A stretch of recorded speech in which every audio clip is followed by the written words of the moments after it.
हमारी भारतीय संस्कृति में बहू को लक्ष्मी का दर्जा दिया जाता है, लेकिन क्या हो जब किसी परिवार में बहू के रूप में लक्ष्मी नहीं बल्कि कुल लक्ष्मी प्रवेश कर जाए? सिंपल सी बात है कि उस घर, उस कुल और उस पूरे परिवार का विनाश होना तय है।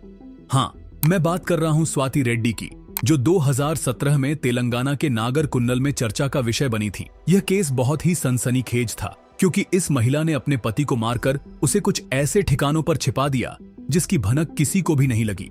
आगे चलकर जब इस मामले का खुलासा हुआ तो सभी की हवाइयां उड़ गईं। यह घटना साउथ की एक फिल्म वालू से प्रेरित थी। मैं पूरे यकीन के साथ कह सकता हूं कि इस घटना के बारे में जानने के बाद स्वाति रेड्डी के मास्टरमाइंड प्लान की दांत आप जरूर काटेंगे। लेकिन इससे पहले मैं आप सभी से रिक्वेस्ट करता हूं कि प्लीज चैनल को सब्सक्राइब करें और बेल आइकन को ऑन करें। आप लोग वीडियो को अंत तक देखते हो लेकिन फिर भी सब्सक्राइब नहीं करते, तो यार सब्सक्राइब कर लो।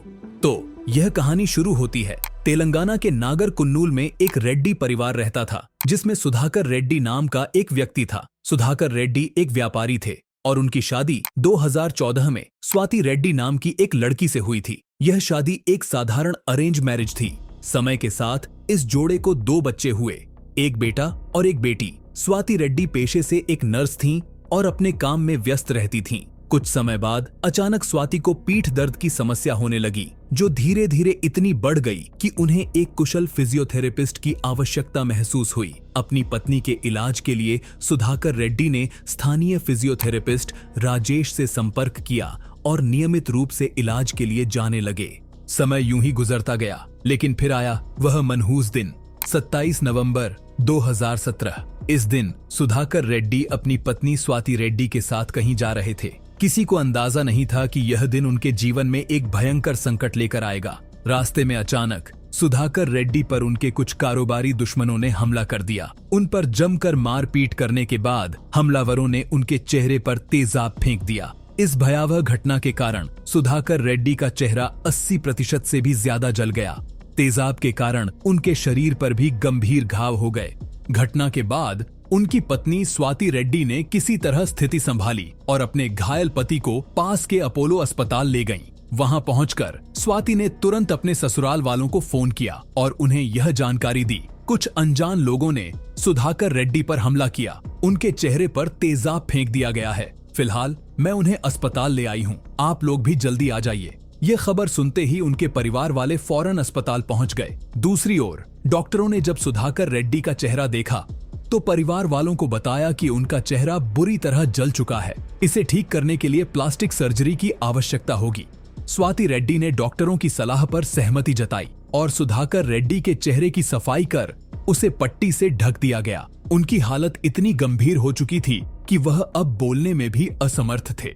उनकी मां और परिवार वाले सुधाकर को इस हालत में देखकर बेहद बेचैन हो रहे थे। सभी के मन में यह सवाल बार बार उठ रहा था कि आखिर इस घटना को अंजाम देने वाला कौन हो सकता है। सुधाकर रेड्डी के परिवार और परिचितों को यकीन था कि उनकी जिंदगी में ऐसा कोई दुश्मन नहीं था जो अचानक इतनी भयानक वारदात कर दे। लेकिन सवालों के बावजूद किसी के पास इनका जवाब नहीं था। इस स्थिति में परिवार के पास सिर्फ एक उम्मीद बची थी, खुद सुधाकर रेड्डी। लेकिन उनकी गंभीर हालत के चलते वह भी कुछ बता पाने में असमर्थ थे। सुधाकर रेड्डी की हालत इतनी गंभीर थी कि वह न तो बोल पा रहे थे और न ही कुछ खा सकते थे। ऐसे में उनसे पूछताछ करना सही नहीं था। इस बीच एक दिन बीत गया और अगली सुबह आ गई।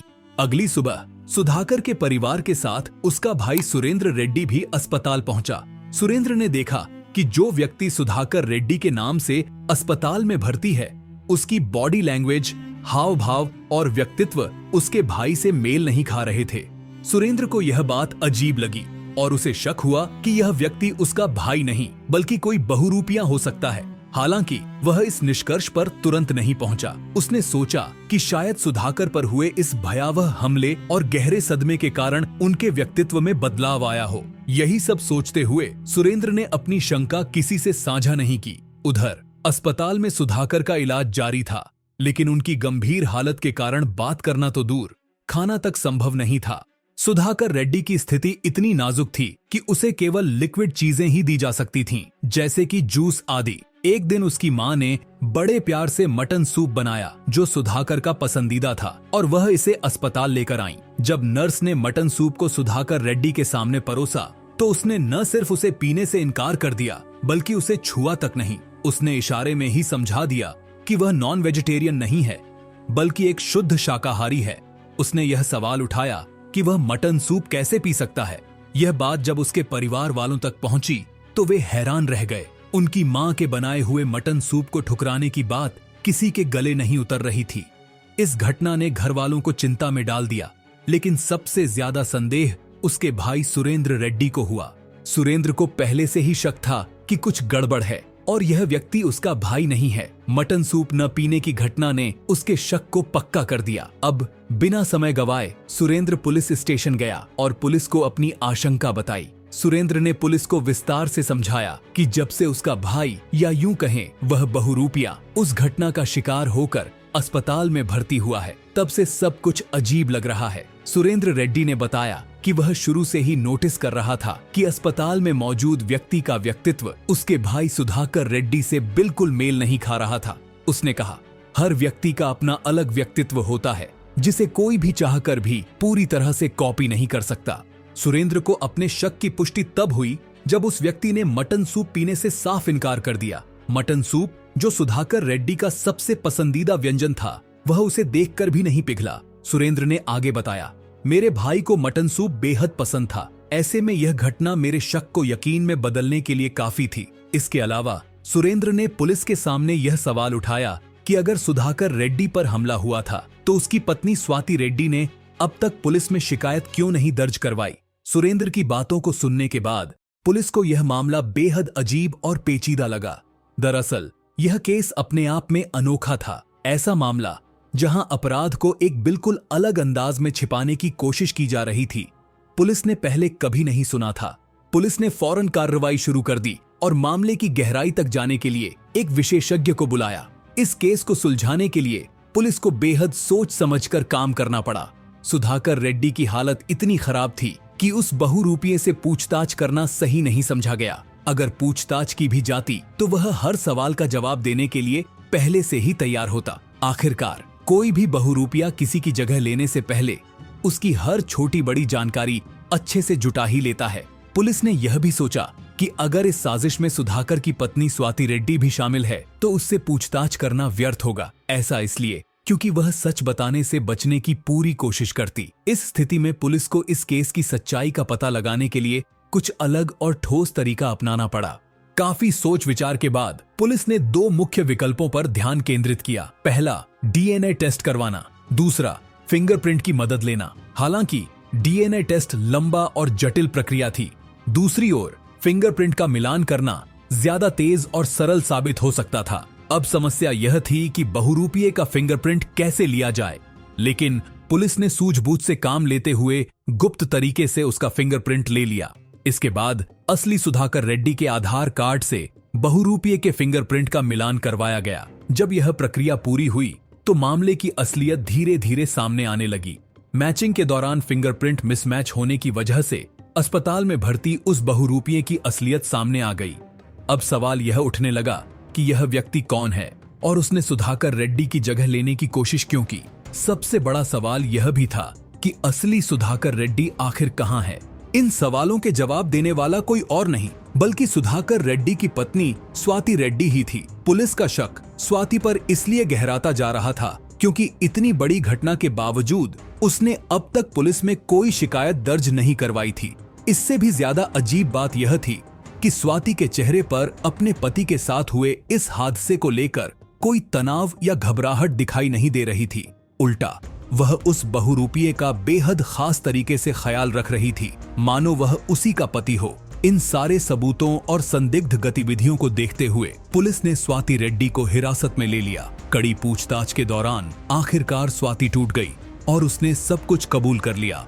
स्वाति रेड्डी कोई पेशेवर अपराधी नहीं थी, लेकिन जब वह पुलिस के सामने टूटी तो जो कहानी उसने सुनाई वह किसी फिल्म के सीन से कम नहीं थी। असल में 2014 में साउथ की एक फिल्म रिलीज हुई थी जिसका नाम येवाड़ू था।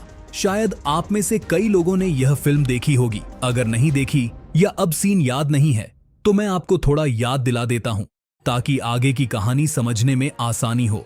इस फिल्म में अल्लू अर्जुन अपनी प्रेमिका के साथ एक बस में फंस जाता है।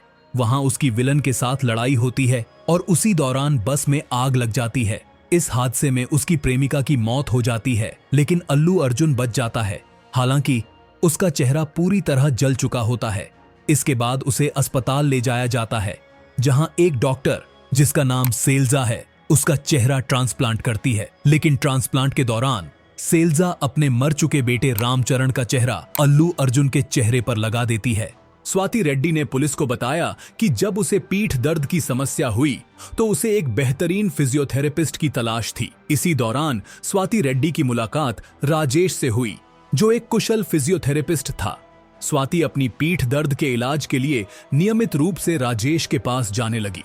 समय के साथ दोनों के बीच नजदीकियां बढ़ने लगीं और उनका अफेयर शुरू हो गया। अब दोनों एक दूसरे के साथ जीवन बिताने की कस्में खाने लगे।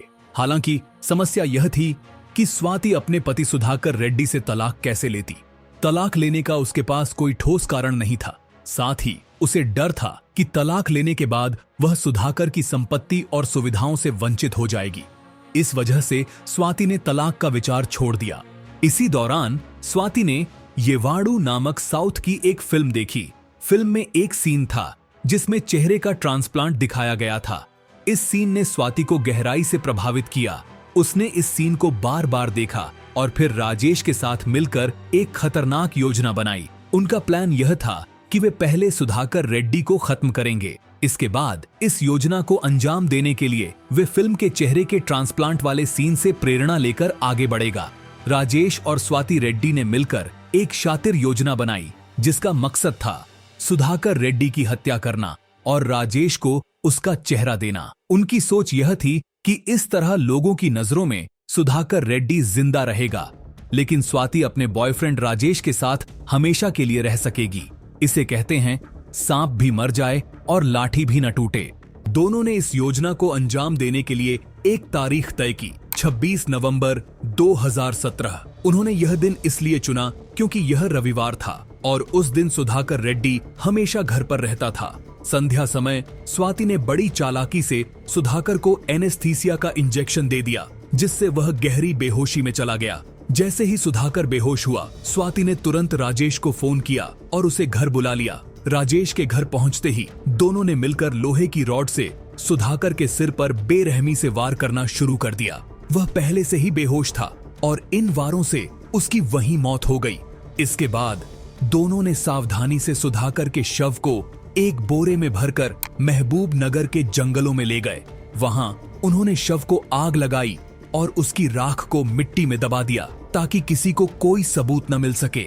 अब अगला दिन 27 नवंबर 2017 राजेश के लिए बेहद महत्वपूर्ण था। इस दिन उसे अपनी योजना के अनुसार खुद पर तेजाब डालकर अपने चेहरे को जलाना था। शुरुआत में राजेश इस खतरनाक योजना से घबराया और पीछे हटने लगा। उसे समझ में आ गया था कि चेहरे पर तेजाब डालने की बात मजाक नहीं है। उसे अपने होशो हवास में यह सब झेलना था, जो किसी भी इंसान के लिए असहनीय था। हालांकि स्वाति रेड्डी ने उसे मनाने में कोई कसर नहीं छोड़ी।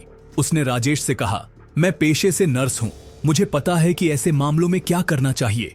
सब कुछ संभाल लूंगी, तुम्हें बस मेरे ऊपर भरोसा करना होगा। स्वाति की बातों से राजेश किसी तरह तैयार हो गया।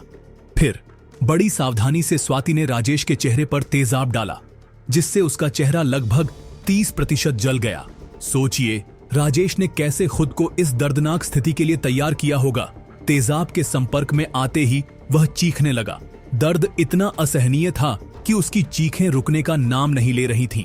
इसके बाद स्वाति राजेश को अस्पताल ले गई और डॉक्टरों को बताया कि यह उसका पति है। उसने परिवार वालों को भी यह कहानी सुनाई। हालांकि इस पूरे षड्यंत्र का एक बड़ा मोड़ तब आया जब राजेश ने मटन सूप पीने से इनकार कर दिया। सुधाकर रेड्डी का पसंदीदा मटन सूप न पीने पर घर वालों का शक और गहरा गया।